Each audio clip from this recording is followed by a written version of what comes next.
A real crime. In a series of podcasts, I want you to travel down some lonely roads with me. These are the roads I traveled with families who never got to say goodbye to loved ones. These family members were fated to live the rest of their lives waiting and wondering. I will begin this series with unsolved murders, but I will also revisit cases that include arrests because aspects of the case are worth re examining. I wrote these stories when I worked as a reporter for the Charleston Gazette. Thanks for joining me today. As members of our society, we are called on to vote and to serve as jurors. I'm thinking today of a group of jurors who found themselves called on to hear an unusual case, and they clearly took their duties seriously. A caution: some of the testimony may not be appropriate for all listeners. Episode 38, Jury Duty. Some people may be unhappy to be called up for jury duty. Many people I know who served found listening to trial testimony interesting, and most people hate the waiting they must do as part of the process. I remember one case where a juror caught up on her sleep during a trial. It was apparent to everyone that she fell asleep in the jury box. Both prosecutors and defense lawyers would stand near her in hopes of perhaps waking her up. To no avail. She truly did not hear much, if any, of the testimony, so I wonder how she made her decision. But in the case I'm remembering today, the jurors clearly paid attention to every point. Like all jurors, they had no idea when they showed up for court what case they would get. They got one of those cases that set many tongues to wagging. Never a dull moment, one juror said after they reached their verdict. The young man at the center of the case probably thought he was out for just another night of drinking, but then he believed he was threatened with rape. Scott Ramsey, who was 18 at the time, testified that he willingly went to drink beer on a remote road with an older man who paid for the beer and who drove him to the spot that was a gas well road. He said he'd done the same thing before without incident. Ramsey said he was working on his fourth Old Milwaukee tall boy when the 42-year-old man grabbed him by the buttocks. According to Ramsey, James C. Bonds Jr. asked the young man if he would like to have anal sex. Ramsey pulled away, but he said Bonds grabbed him a second time and even harder. In fear of his companion and how far away he was from help, Ramsey said he grabbed a hammer out of Bonds' truck and hit Bonds in the head with it. He said Bonds fell on one knee, but he came at Ramsey like he would tackle him. Ramsey said he hit Bonds again and then fled in Bonds' truck and drove to the police. Ramsey told police that Bonds was still alive when he left him, and that Bonds balled up his fist at him as he drove away. He wanted to lead police to the victim.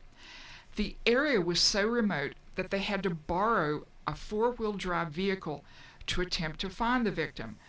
The trooper who joined the search, Corporal W.D. McGraw, testified that he hoped he could get there in time to save a life.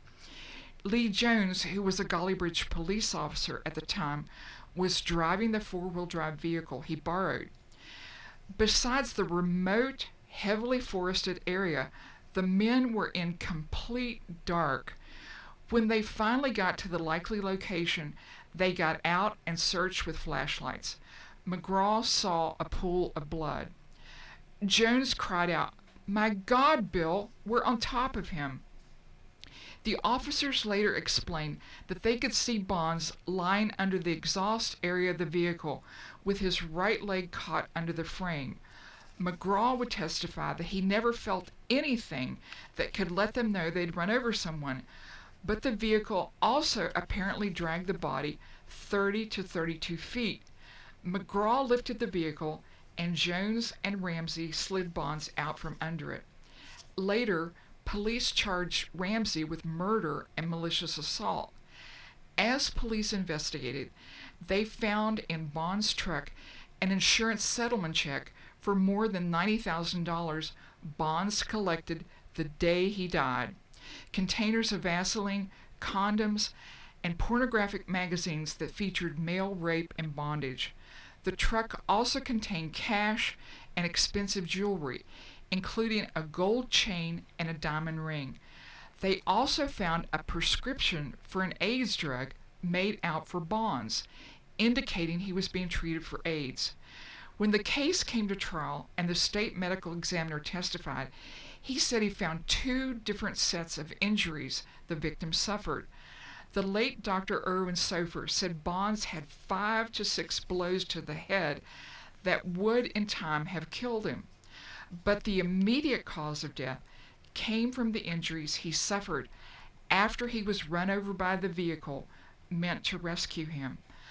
Dr. Sofer said he found compression injuries inflicted by the vehicle. Bonds suffered crushed ribs and chest on his left side, and his back snapped when he was run over and dragged. In my career, I only interviewed jurors after a verdict a few times. In most cases, I believe jurors took their duties seriously and there was no need to question them. But my editors had a particular fondness for this case and asked me to follow up with the jurors after they found Ramsey not guilty. The jury was evenly divided, 6 men and 6 women. One juror, Don Barrett, told me that once they heard Sofer's testimony, that settled the murder charge for them. Another juror, Nadine Adkins, said they took the responsibility seriously. It was scary, she said, to have someone's future in your hands. It's a lot on your mind, she said. The jurors also believed that Ramsey showed good character when he went to the police. He volunteered to help them find the victim, and he did not help himself to the cash or jewelry in the truck. He could have driven away with the truck, they said. The jurors did wonder if Ramsey overreacted, and they wondered what effect alcohol had on his judgment, but they agreed that Ramsey had a right to self-defense. They deliberated for 5 hours before they found him not guilty of either charge. Jury foreman John Wright said, "You cannot base your opinion on what you think you would do. You have to go on what Scott Ramsey said he did." When the case was over, Wright said, "I shook everyone's hand. I told them I enjoyed doing what we had to do." Thanks as always for listening, to Tommy Siner for his great recording, and to Brenda Pinnell for her amazing technical skills. Please join me next Wednesday for a new episode of A Real Crime with Susan Williams.